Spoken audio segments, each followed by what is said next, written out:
Chinese construction company Czech wants to build a gated community on sacred indigenous lands in St. Anne. I'm Kalila Reynolds, financial journalist and educator based in Jamaica. Now, if you're living in Jamaica, the name Czech or China Harbor Engineering Company is probably very familiar to you. Czech has been working in Jamaica since 2009 and is responsible for over 20 projects. The North-South Highway, Southern Coastal Highway, and 3 miles overhead bridge in Kingston are some of the more notable ones.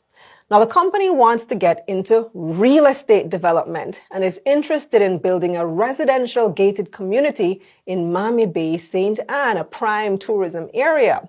The land they're interested in is a whopping 740-acre space in Miami Bay. Czech's ambitious plans include a hotel, apartments, townhouses, and a special economic zone that would house roughly 4,500 residents. The only issue is the designated development area holds a lot of historical and ecological importance. Rivers, Miami Bay Great House, Roaring River Great House, and property tied to Marcus Garvey's family and Taino settlements. So, of course, this has caused some controversy, especially because the land was given to Czech as part of the payment for building the North-South Highway. So they have every right to use it. Blessed evening to my viewers and my subscribers them. I hope everybody having a blessed and a wonderful evening. Now, my viewers and my subscribers, remember, in everything you do, always put God first. In every or any situation, just always remember to call upon God. Always remember to pray, because a prayer day keep the devil away. Now, my viewers and my subscribers, the saga for the Melissa Silvera case continued as a lawyer representing the woman named as a person of interest in the Melissa Silvera murder investigation have condemned the decision by the police to publish her name. People, we have all of this come up, plus the murder scene of Melissa Silvera, plus woman talk about what happened to Melissa Silvera. People, now before we get into all of this, my people, I would appreciate if you all would leave a like on this video. Please give this video a thumbs up. Also, if you're a new viewer's first time on my channel, then please subscribe to my channel and turn on the post notification bell, so whenever we drop new content, you will be first to be notified. Alright, we soon come.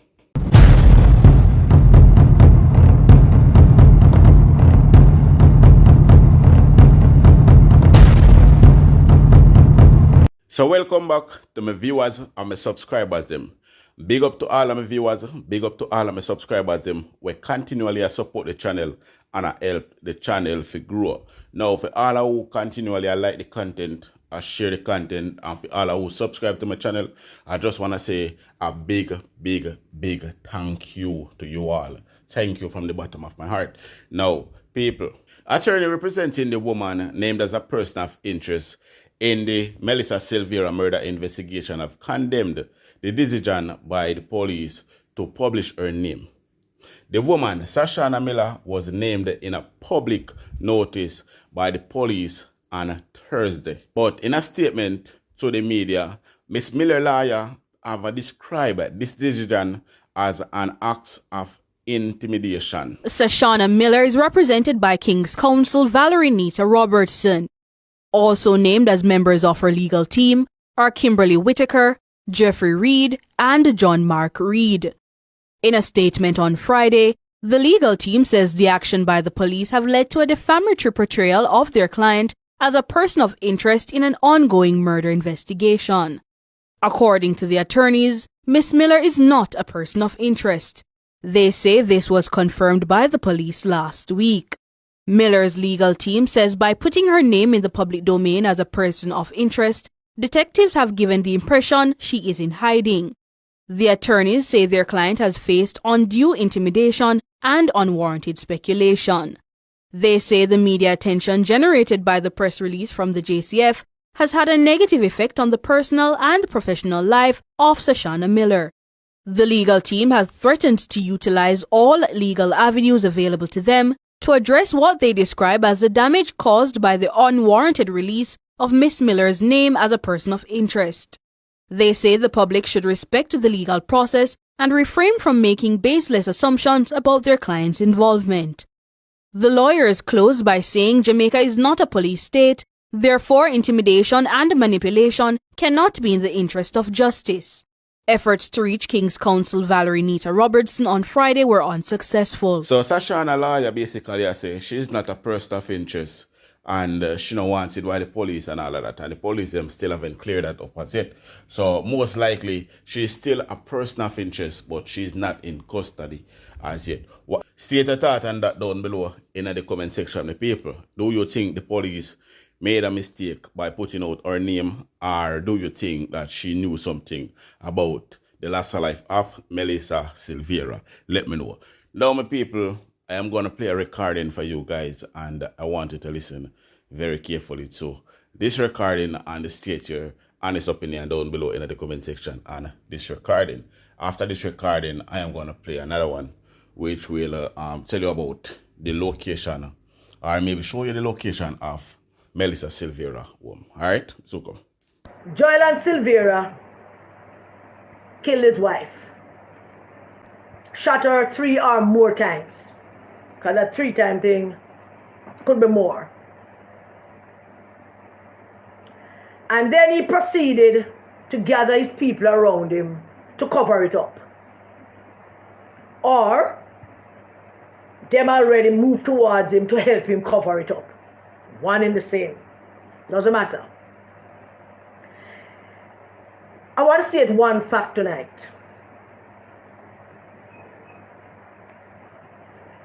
You can never prescribe logic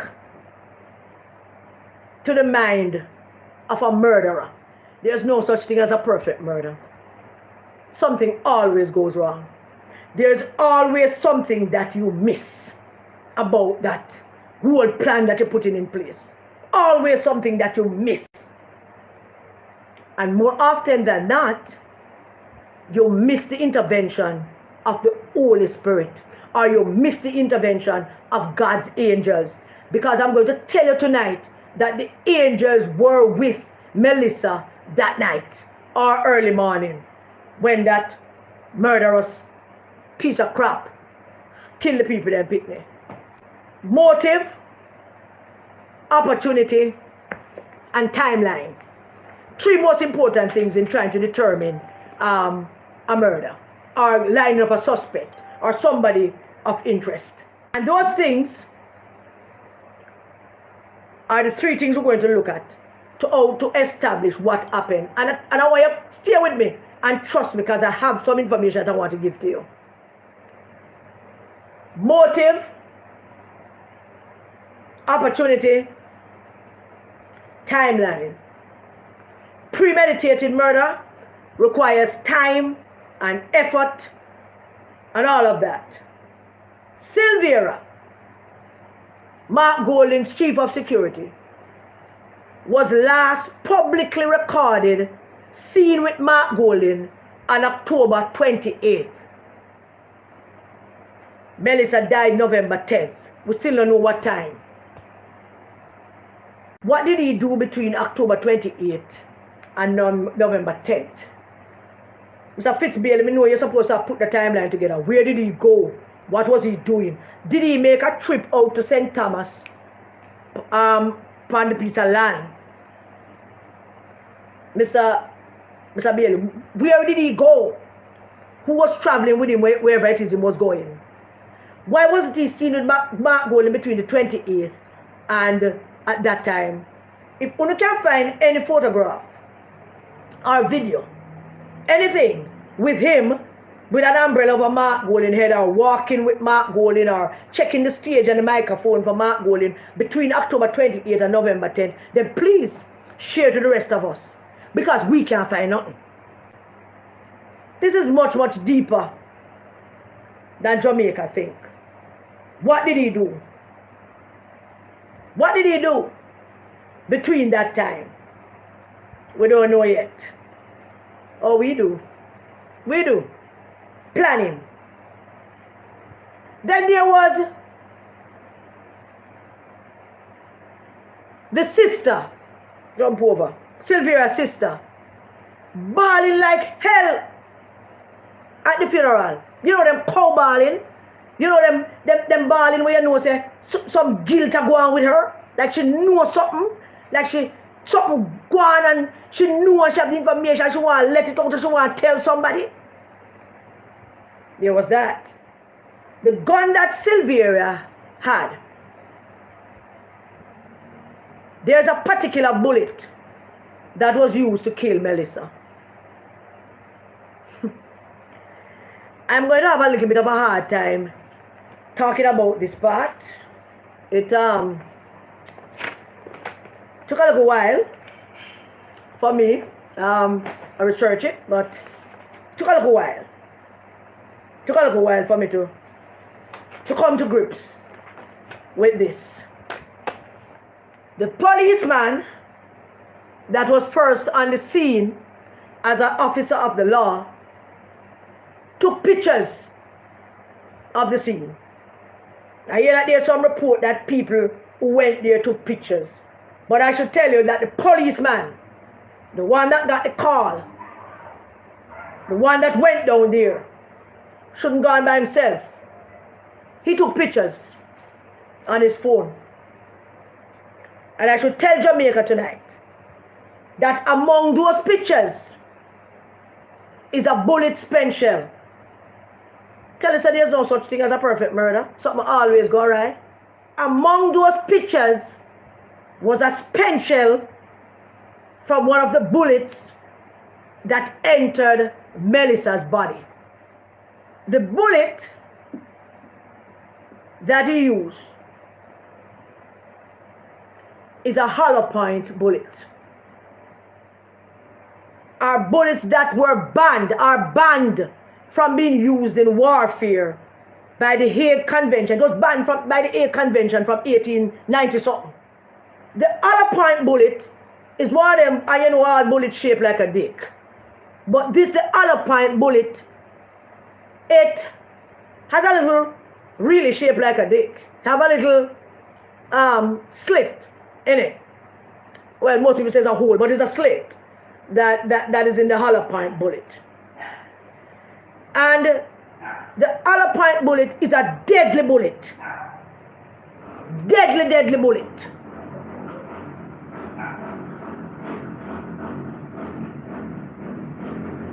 And that's a bullet that he used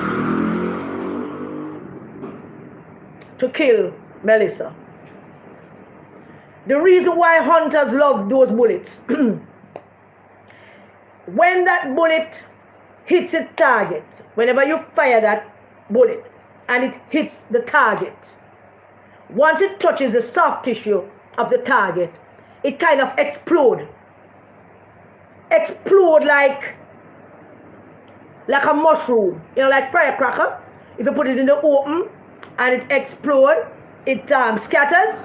But if you put it in the middle of your hand, it explodes and form a kind of a cloud, form a kind of mushroom. But it explodes on impact and it fragmented. It deformed. Once it touches the soft tissue, it gets deformed and it explodes. And it's a cloud of mushroom. Most time the fragments of that bullet settles in the bone. So one of the things that he was counting on, because the hollow point bullet, when it hits an impact and it explodes and it becomes deformed, it does a lot of damage, but it also fragmented. It scattered and fragmented. Difficult to locate. It lodges in places that, unless you're doing an autopsy, it's difficult to find it. You know? Because it breaks up in fragments. And small, tiny fragments it breaks up in. That wicked, murderous piece of crap fired 3 or 4 bullets through the vagina of the woman that gave birth to his children. How did the police figure it out? Here's the criminal part of this boy plan. He changed the gun barrel. The whole Jamaica know that by now. The point is, when the FLA issues you a gun, I am told that they fire one shot from that gun and they keep that gun. Keep that bullet in safekeeping in case anything should happen. And so it was very easy to match it up. What also got him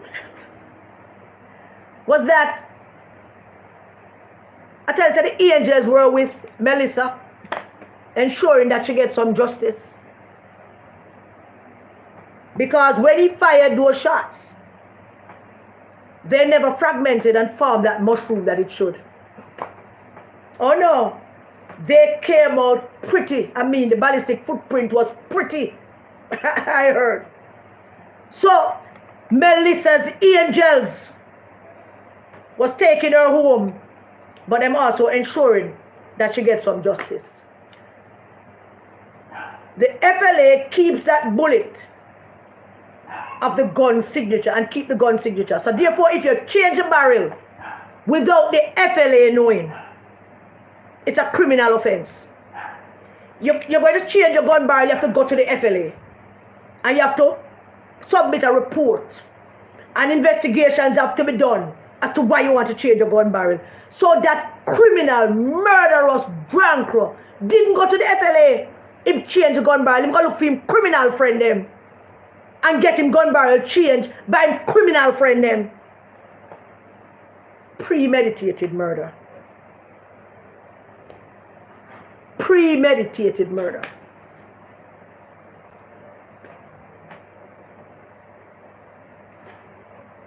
When him realized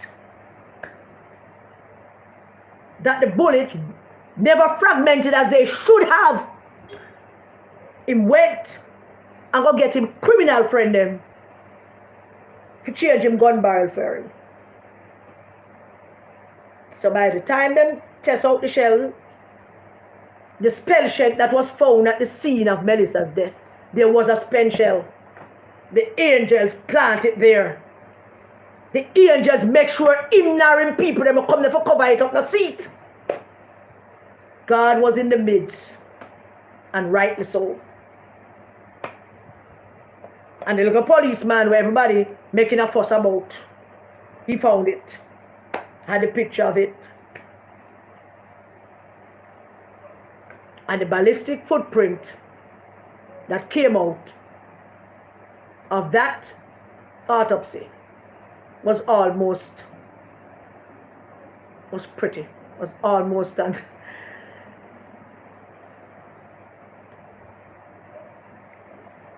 In 2015, when Portia Simpson-Miller was going through some constituencies to try to figure out where we are and how we're going to win and all, Fitzroy Wilson reported to the party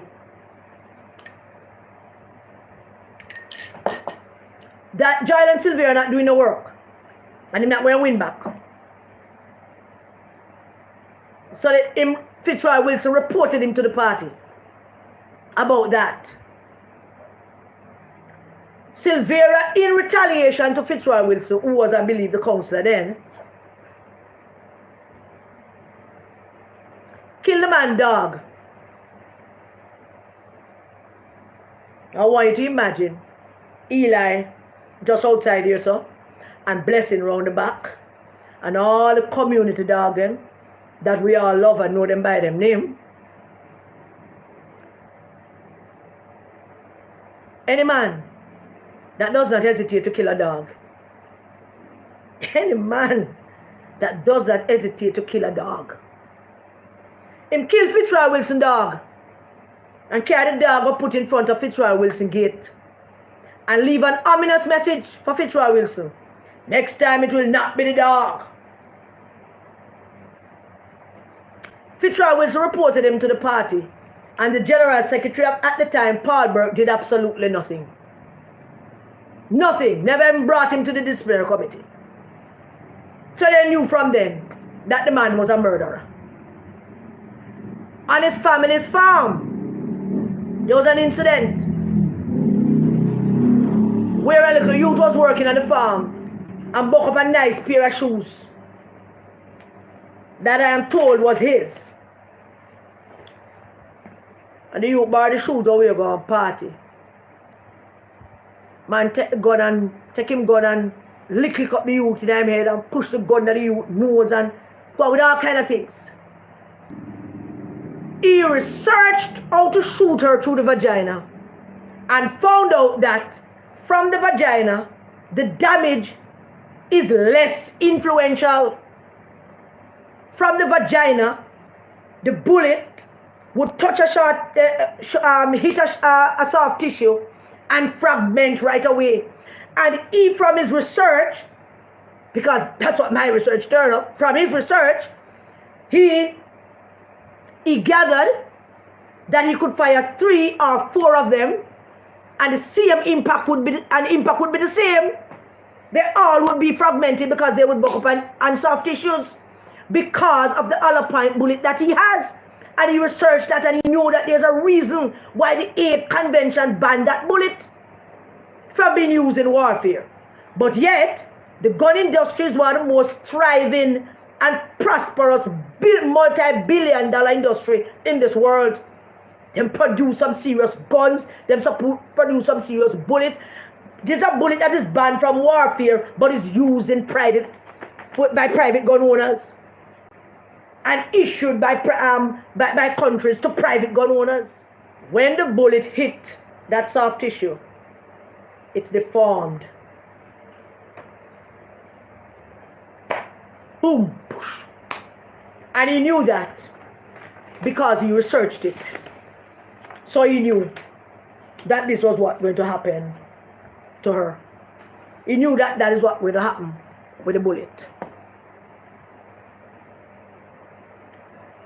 What did Mark Golding know, and when did he know it? What did Mark Golding know, and when did he know it? Why was Silvera removed from the Chief of Security position from October 29th, because the last time we saw him was October 28th, which sent him to go murder his wife? Who did Mark Golding dispatch to go up there to go help with the cover up? We know the police talk to the whole of them. We know the police interview practically everybody and talk to practically everybody. And for the life of me, I cannot imagine. For the life of me, I cannot imagine where Mickey Phillips at Duopa Jail and Silvera Yard. Now people state a thought on that down below in the comment section. So guess what? I am going to play a video. Maybe I'm going to play some audio from it as well. And you guys can leave your honest opinion down below in the comment section. All right?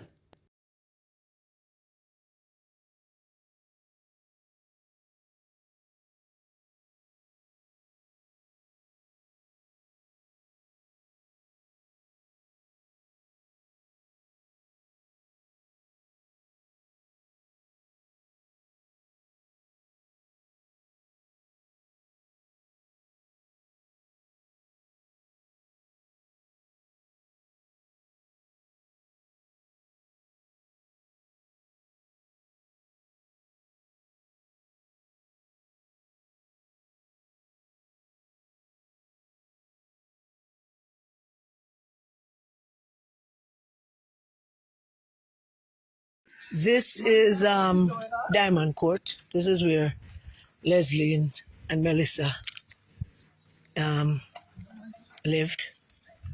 And I'm not here to do any crime scene investigation or anything like that. I am actually here, strange enough, for different reasons. But I thought I would just do this little video and take it in. So this is where Melissa lived. And this is where she died. Your mother lived there as well. I've only been up here once, and that's the night of Leslie night. And I came, and this was the area where everything was set up, and we had a nice time and nice celebration and stuff. And now this is what it is. I have not been up the staircase to venture nowhere near where all of that was, but there's an eerie feeling. It's an easy feeling. I mean, the place is dead, and it's an uneasy, very, very uneasy feeling. But this is it.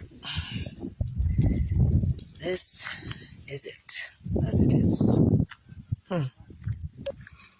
There are some cameras on the outside of the outskirts of the complex, but I'm not a camera person, but I would say that doesn't look like those are working, and probably were installed by whoever the resident is up there, up that end there of that building.